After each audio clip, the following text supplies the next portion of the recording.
Safety failures that stick with me are the near misses, not just the dramatic ones. Products that look completely fine, but they were one step away from becoming a real hazard. It might be contaminated materials, faulty electrical components, or structural weaknesses that only show up at stress. Now, these issues can be found at testing or inspection or during in-process inspections. And what makes these failures dangerous is how normal they look on the surface. Safety failures that stick with me are the near misses, not just the dramatic ones. Welcome back to Supply Chain Signals by Insight Quality Services. And here we break down what's happening with global supply chains and what it actually means for the quality and safety of the products you put on the market. I'm Billy Miner, and I'm joined by Insight founder Andy Church. And I want to kick today's episode off with a look at something that doesn't always get the attention it deserves, and that is product recalls. So I've been digging through some data on the website of the US CPSC, or the Consumer Product Safety Commission, and let me just share my screen here. Okay, so here we are on the CPSC website. A few things kind of stick out because they collect data about all the recalls that happen in the US over the course of the year. So one thing to note about recalls this year was that there were more recalls than any previous year, at 357 recalls to be exact. And that's basically about one recall almost every day. So that is something to think about for importers. Second thing that I wanted to point out is the recall hazards. So here we can see all the top reasons for the recalls that happened. So we can see that the three biggest ones over the last 5 years have been fire, burn, and heat-related explosions. And so this is mostly tied to batteries and electronics. But of course, there are still all kinds of issues like falling, poisoning, choking, entrapment, and so on. So in other words, the risks that exist are diverse and they're not going away. Third is about the recall remedies. So here we can see the top reasons for, or the top remedies for recalls were refunds, repair, and replace. Now, of course, if you are doing these things, then it's going to be a big cost, and in addition to all the other costs that come along with recalls. And so now I just wanted to go and look at the actual list, because you can see the list of all the recalls for the year. And you can see things like power banks, tablets, children's toys, baby crib, beds, dressers, sport tumblers, and various different items.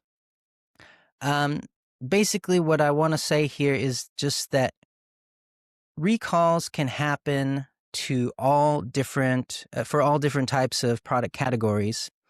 And here's the thing, it's not just the big companies that have to worry about these risks. It's a lot of the products that get recalled are from Amazon sellers and smaller private label brands.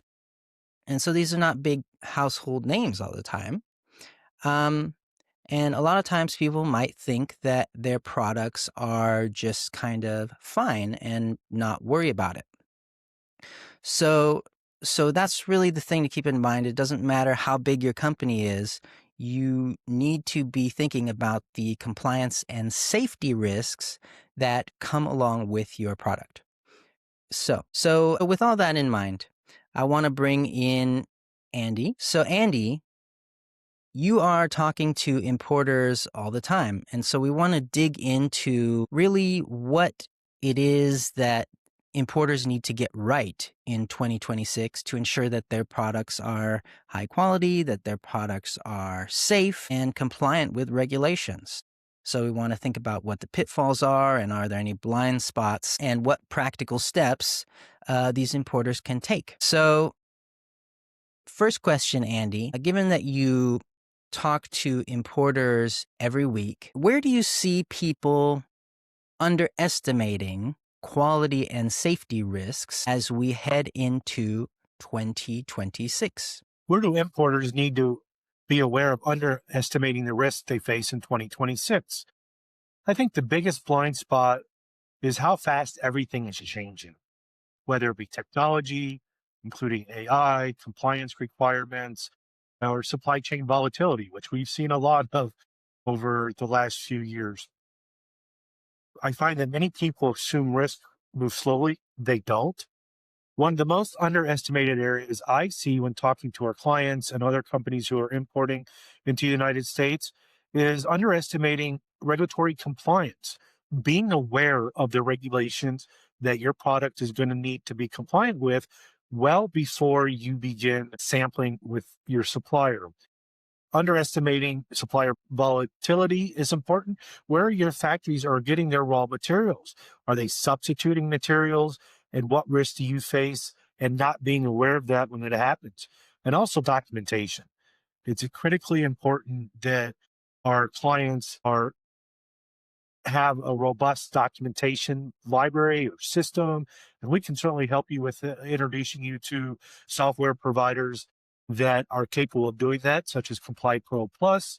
But with the upcoming CPC e-filing requirement later this year, documentation is going to become an even more critical component.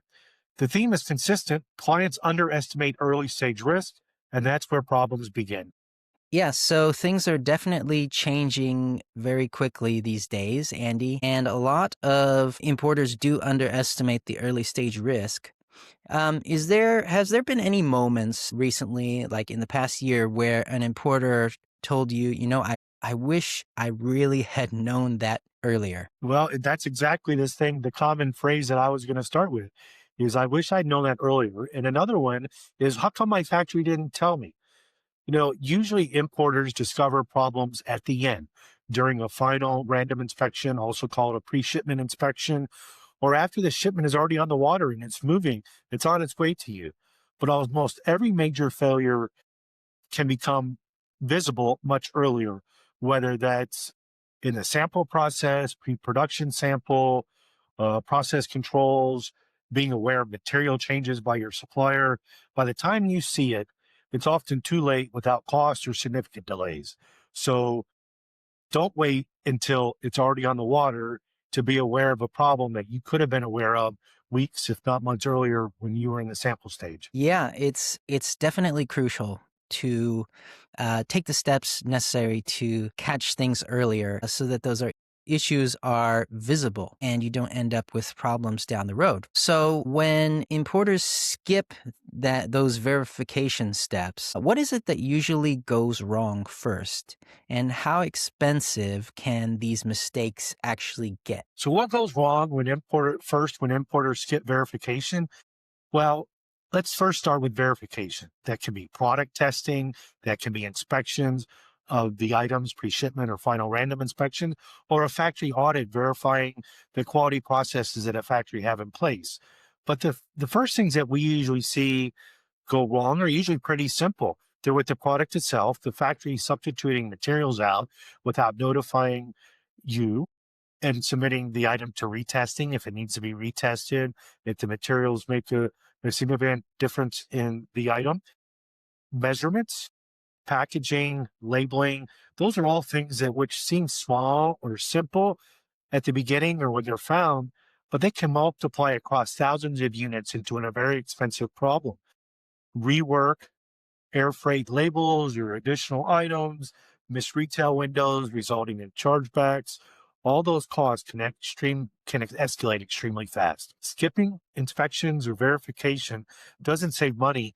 It just delays the invoice or the cost. Yeah, so it's really the small things that can, start out as a small packaging issue or labeling issue, and then it multiplies and becomes a big problem. Could you give me an example where taking steps for verification prevented a costly issue and saved a shipment from disaster and helped, you know, maintain a brand's reputation. Can you give me any examples of that? A memorable example of a product that looked compliant or meeting our clients' quality and product specifications looked like a perfect match. It looked like it was a pass on the surface.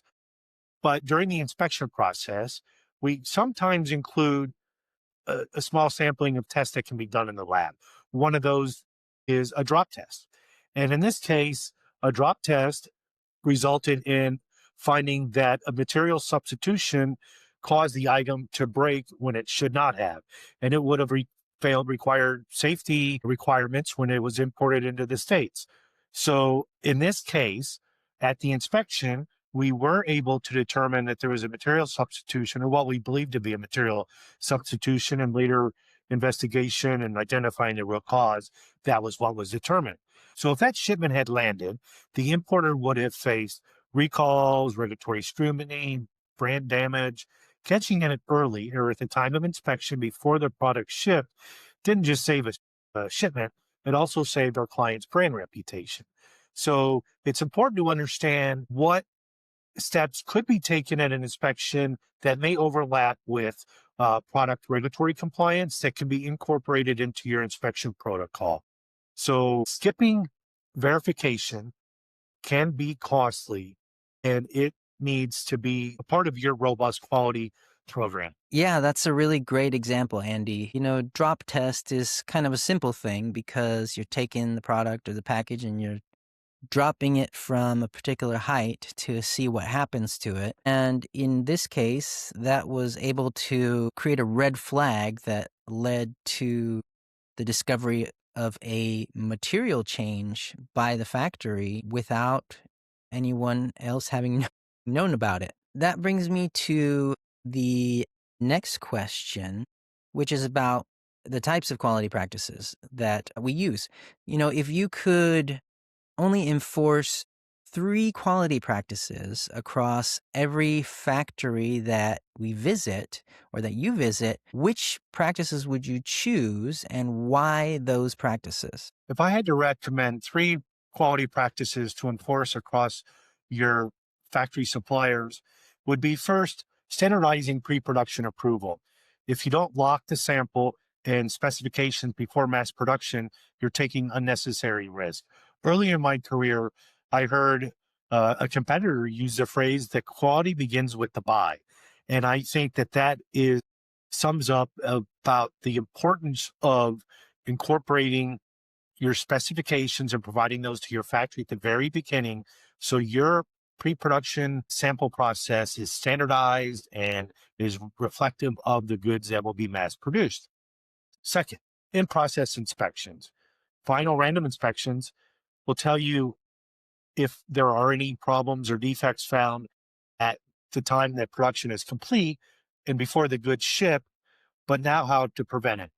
Real quality is built in the middle of the production process. We often talk about final random inspections or pre-shipment inspections only, and they are a must for any importer, but in-process inspections don't get their proper due. And I do believe that is one of the quality processes that should be implemented across your factory supply chain. Third, traceability documentation. Materials, components, changes. If you can't trace it, you can't defend it or fix it efficiently.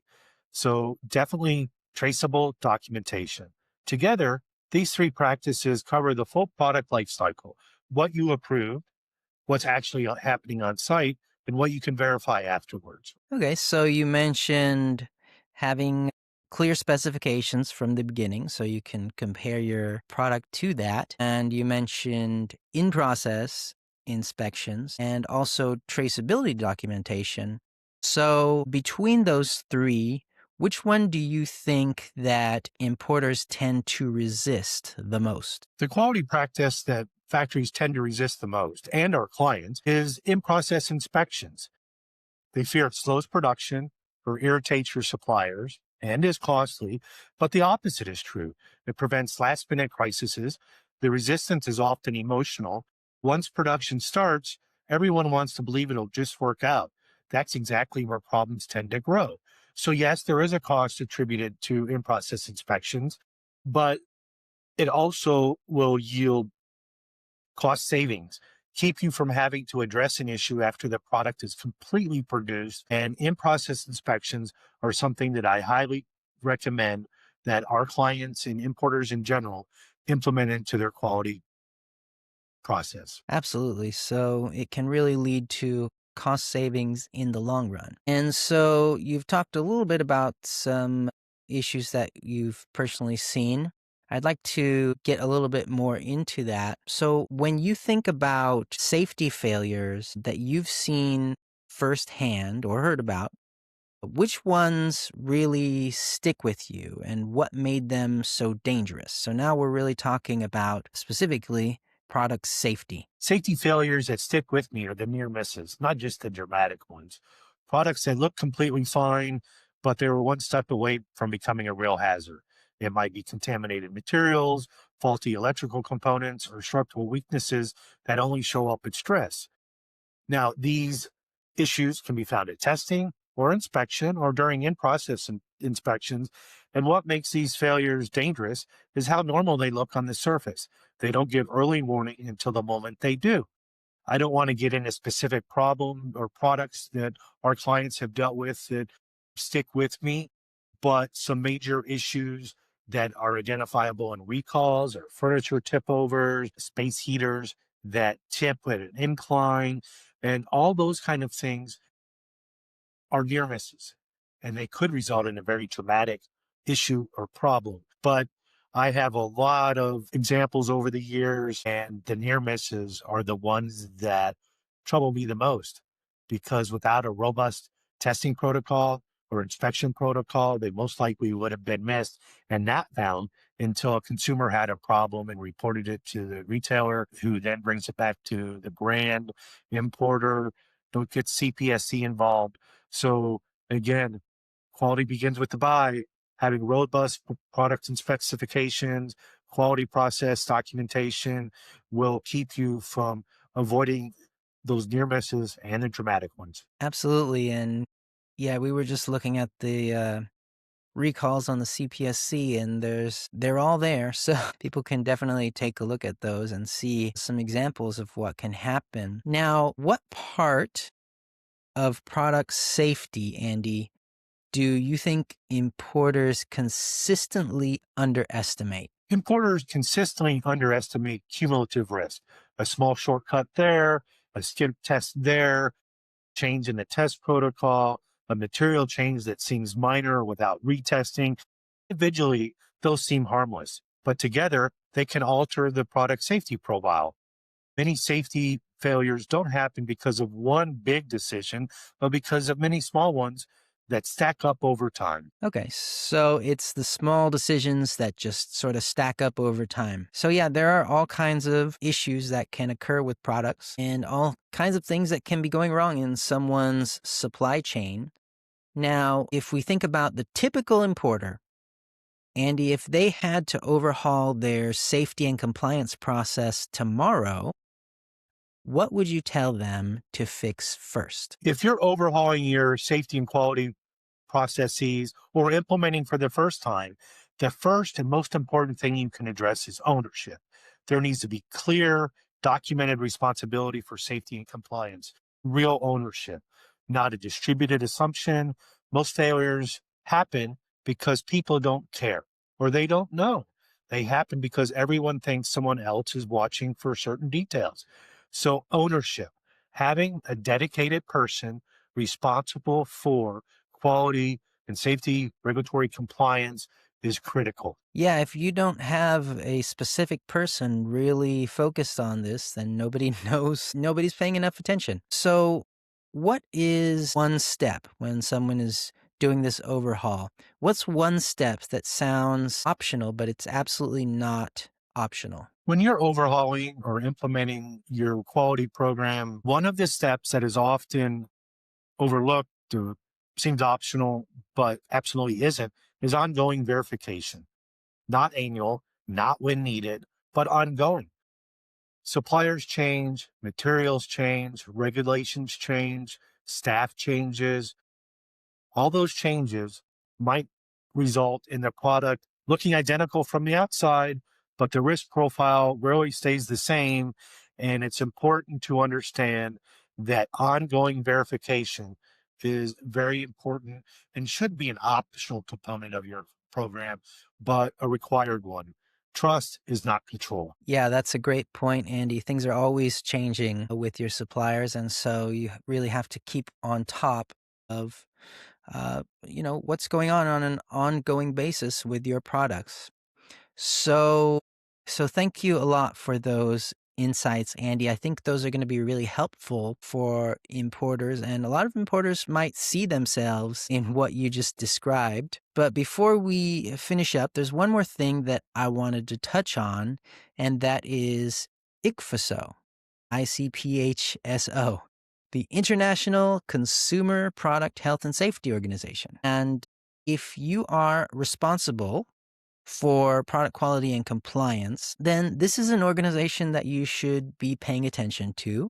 This is an organization that we participate with and are very involved with at Insight Quality. And Andy, I know that you've been participating for many years now. So for anyone who is that person who's responsible for quality or compliance, this is an event, the ICPHSO Summit in February, that you should have on your radar. And that's going to be in Orlando. And this ICPHSO Summit brings together people from all corners of the industry, the brands, the regulators, labs, and retailers, and all focused on the same goal, and that is making consumer products safer. It's a good place to learn, to compare notes, and to build relationships with other people who have similar challenges with regards to product quality and safety. So, Andy, I'd like to ask you, for someone who has never been to an ICPHSO summit, what makes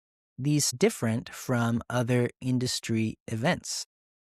The things that make ICFA so different from other industry events are most industry events or shows or symposiums, training sessions are based on products or sourcing. They're product specific. ICFA is entirely about product safety, not as a checkbox, but as a discipline. It's where regulators, labs, inspection service providers, engineers, compliance leaders, brands, retailers are all in the same room talking directly with each other. You get perspectives, transparency that you simply don't get anywhere else. ICFSO is unique and it's a must-attend event. Yeah, so we'll be there at the symposium in February. And in your experience, Andy, what kind of conversations happen at these symposiums that you can't really get anywhere else? One of the greatest benefits of attending ICFSO is the unique conversations that take place about what's coming next, not about what you already know or what's already happened, but what obstacles are you going to need to face in the future? What volatility could you potentially plan for it? You hear how regulators are thinking before rules are finalized, not just CPSC, but European regulators, Australia, England, Great Britain. So we have regulators from around the world that are open to having conversations one on one. You hear about early failure trends across categories. You hear stories about how brands or retailers have handled crises quietly and effectively. Some of those are well known and are in an open session and they are very open about what they faced. Other of those may be a conversation that takes place during a cocktail hour or between sessions with not too much specifics, but enough to help you. So there isn't any FTC violations or anything like that to be concerned about because everybody has the same goal and they want to help one another to ensure that their brands, their companies, their teams are focused on product safety. That level of honesty doesn't happen at any commercial events. Yeah, that's great. The type of insights that you can gain from participating Andy. So, Andy, I want to thank you for joining me today to talk about compliance and safety in the coming year and the steps that importers need to take. And to our viewer, thank you for joining us. And we hope to see you at the ICPHSO Symposium in February. And also, if you need any help with your compliance and quality program, be sure to reach out to us at Insight Quality Services and let us know, and we'll tell you how we can help or give you some advice. So we hope to be in touch with you soon, and have a great day and week and year of 2026. So take care.